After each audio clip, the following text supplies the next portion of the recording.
Assalamualaikum warahmatullahi wabarakatuh. Selamat pagi, masih semangat semua. Mata pelajaran prakarya pada pertemuan ke-14 ini saya tidak membahas tentang bab baru ya.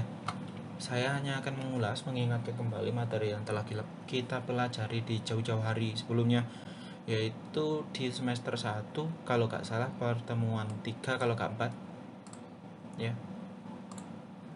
Terus kenapa saya ulas kembali? Karena ini poin-poin yang sangat penting, dimana sampean membuat kerajinan itu harus memiliki aspek-aspek yang dapat dirasakan oleh klien, oleh customer, oleh pemesan, oleh banyak orang.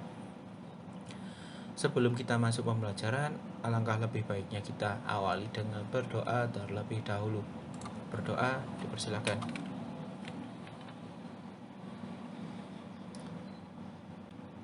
Bisa diakhiri. Oke. Kalau bisa sampean simak, sampean rangkum juga, karena ini sangat penting, poinnya sangat penting ya. Aspek-aspek yang harus diperhatikan dalam membuat suatu karya kerajinan.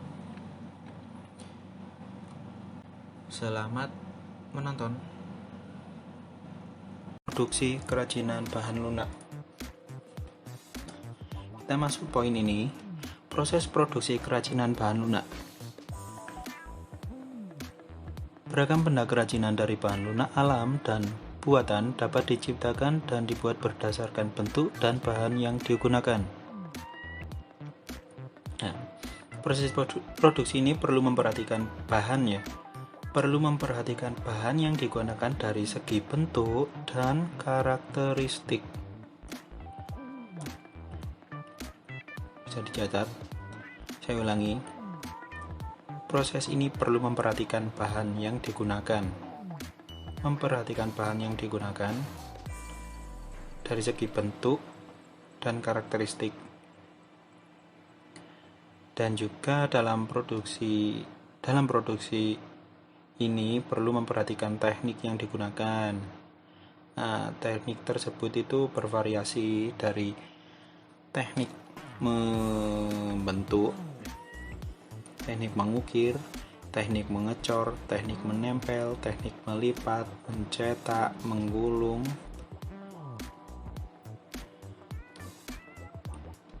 dan menyesuaikan dengan jenis dan karakteristik bahan yang digunakan.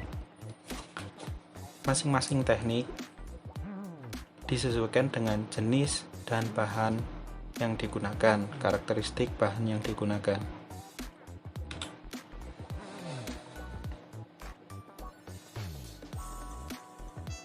Selanjutnya, syarat-syarat perancangan kerajinan.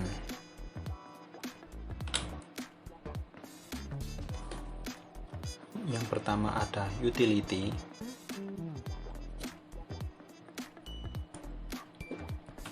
Kedua, comfortable. Perlu diperhatikan ya, ketika akan membuat kerajinan itu perlu diketahui bahwa kalian akan membuat produk yang berkualitas. Kalian akan membuat produk yang berkualitas. Produk sampean itu harus berkualitas.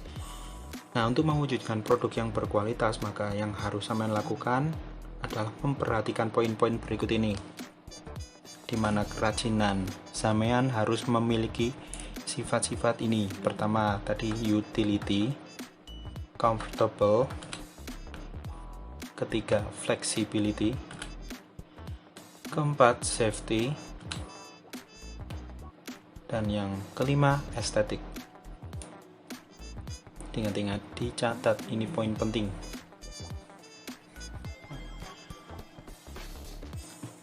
Untuk membuat produk yang berkualitas harus memperhatikan 5 poin ini. Ada utility, comfortable, flexibility, safety, aesthetic.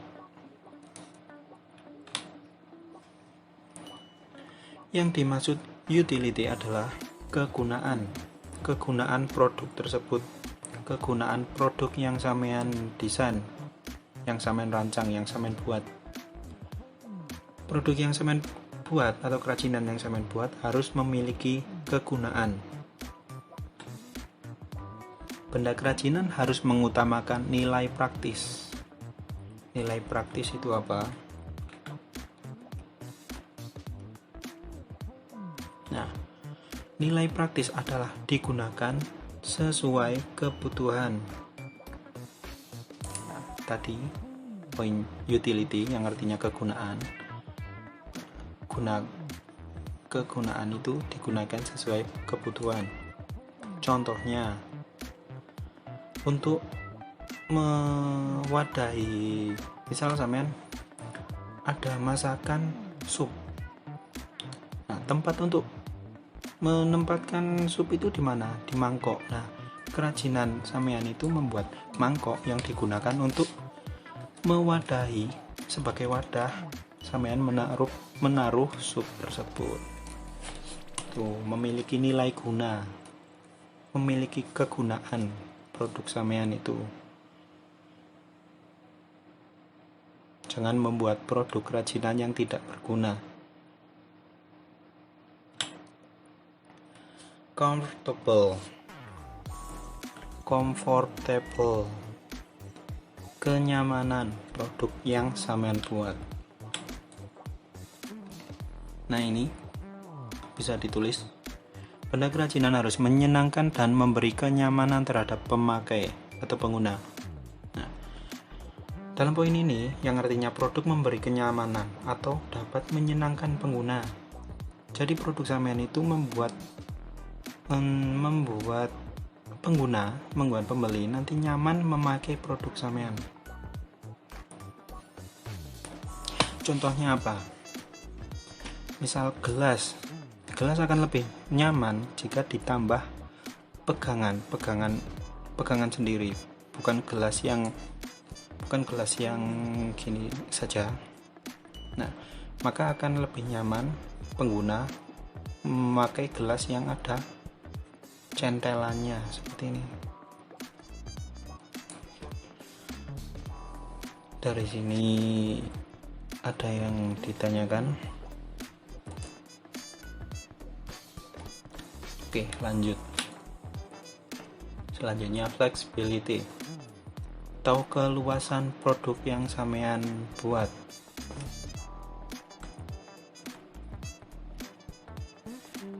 Ya, maksudnya adalah produk yang dibuat memiliki keserasian bentuk dan wujud benda dengan nilai gunanya. Contoh, ukuran sepatu, bentuk sepatu, menyesuaikan bentuk lekuk kaki. Misalkan ada sepatu gini dan bentuk kakinya gini wis, lelean. Nah, gini. Sampeyan memakai sepatu kotak, gak luwes, oblong dah. Dan maka bentuknya menyesuaikan. Nah, gini, sesuai anatomi kakinya, kaki penggunanya. Safety atau keamanan, bukan security ya. Ini safety. Maksudnya keamanan produk yang sampean buat. Produk yang dirancang, produk kerajinan itu tidak membahayakan.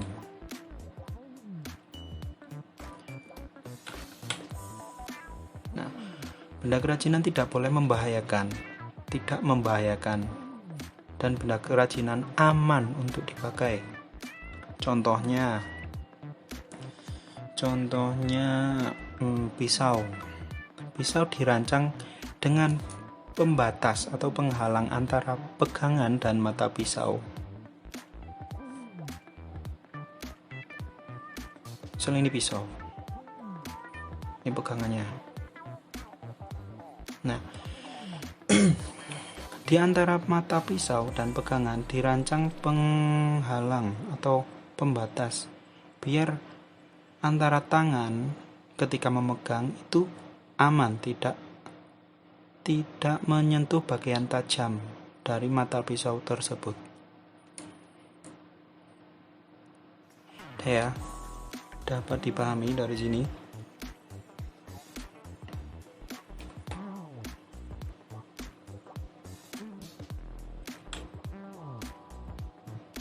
Selanjutnya poin estetik. Estetik, aesthetic atau indah. Estetik, indah. Estetik itu indah, estetik.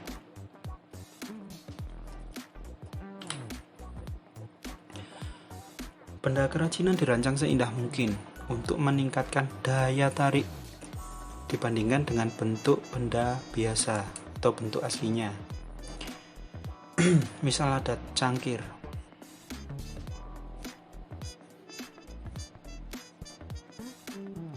Ini kan bentuk biasa. Kemudian ada cangkir yang dirancang seindah mungkin untuk meningkatkan daya tarik. Dirancang, dibentuk seindah mungkin. Misal ada hiasan seperti ini. Nah, maka akan terkesan lebih cantik daripada cangkir yang biasa-biasa saja. Dan seperti itu.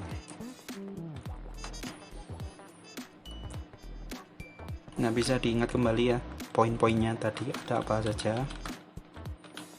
Yang pertama, utility, comfortable, flexibility, safety, dan aesthetic.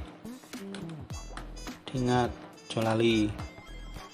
Nanti soalnya tugasnya saya buat ini.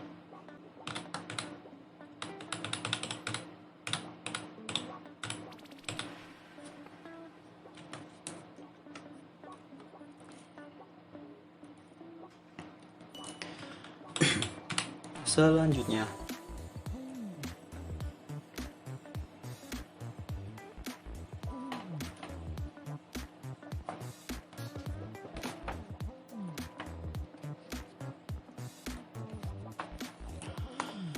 proses perancangan yang baik. Proses perancangan yang baik sama dengan karya yang baik. Maksudnya apa? Karya yang baik itu dihasilkan dengan proses perancangan yang baik. Nah, maka dari itu di sini saya tulis, dari proses perancangan yang baik maka akan membuahkan hasil karya yang baik. Skemanya sebagai berikut. Pertama, persiapan atau proses perancangan, proses desain. Setelah proses perancangan, sampean akan di sini dituntut untuk menentukan bahan yang digunakan nanti. Bahannya apa saja? Selanjutnya, sampean dituntut untuk mencari ide dari berbagai sumber, entah itu dari internet atau dari pengrajin lain yang lebih berbakat atau lebih lama, mencari inspirasi, gampangnya seperti itu. Setelah semuanya mendapatkan inspirasi, semuanya akan mendesain, mensketsa, membuat reng-rengan seperti itu. Dan perlu diketahui, sketsa produk itu sampean membuat setidaknya lebih dari 1 kali, biasanya 3 kali, 3 sketsa, maksudnya tidak hanya 1 sketsa, 1 rancangan saja. Jadi sampean membuat 3 sketsa 1 seperti ini, sketsa 2 seperti ini, sketsa 3 seperti ini.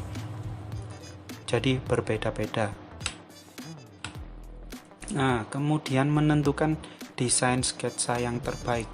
Dari sketsa 3 yang sampean buat tadi, itu sampean pilih, nanti bisa dirundingkan. Kalau ada tim, itu bisa dirundingkan, menentukan sketsa mana yang terbaik, nanti dibuat produknya. Setelah menentukan desain, sketsanya sudah sampean pilih yang terbaik, sekarang adalah menyiapkan alat dan bahan apa saja yang digunakan untuk produknya nanti. Nah, ini beda ya. Ini sampean sudah eksekusi, sampean sudah mencari alatnya, bahannya. Nah, ini cuma menentukan bahan kok gawe apa ae sih rek. Bahan kok alat kok gawe apa ae, seperti itu. Sebelum mencari bahannya, sebelum sampean mendapat bahannya. Kemudian dari proses ini sampai sini, nah sampean mencari alat sampai mendapatkan alat dan bahannya. Selanjutnya adalah proses pembuatan. Proses pembuatan beda sama perancangan. Kalau pembuatan sampean sudah mengeksekusi, sudah melakukan kegiatan berkarya tersebut, membuat kerajinannya tersebut. Dan kalau proses merancang itu masih sampean membuat rancangan, membuat konsep dulu. Dapat dipahami ya? Proses perancangan sama proses pembuatannya beda. Proses perancangan itu awal, nah proses pembuatan itu eksekusi kerajinan sampean, eksekusi produk sampean, dan sampean mulai membuat.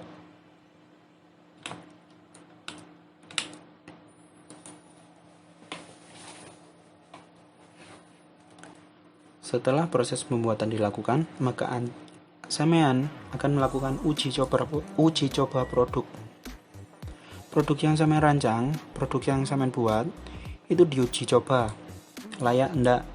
Nyaman enggak? Aman tidak? Nah, kalau masih ada kekurangan, jika setelah uji coba produk itu masih ada kekurangan, kurang nyaman, kurang luwes, kurang gini.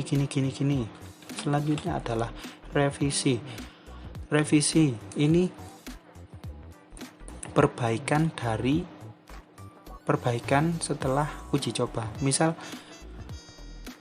produk sampean diuji coba, produknya kurang nyaman bagian apa? Misal itu sepatunya kurang empuk. Nah, direvisi lagi. Mungkin bahannya yang direvisi, mencari bahan yang lebih empuk. Misal dari sini sampean dari karet, kemudian direvisi, dirubah menjadi spons lebih empuk, seperti itu. Oke, bisa dicatat ini. Jangan sampai lupa ini.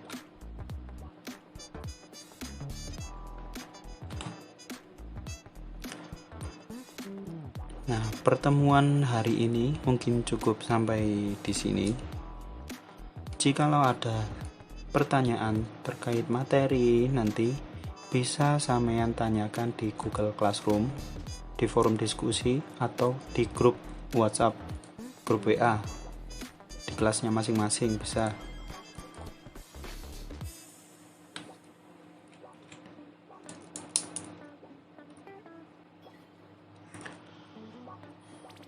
Untuk pertemuan kali ini cukup sampai di sini, kurang lebihnya saya mohon maaf. Saya akhiri. Wassalamualaikum warahmatullahi wabarakatuh.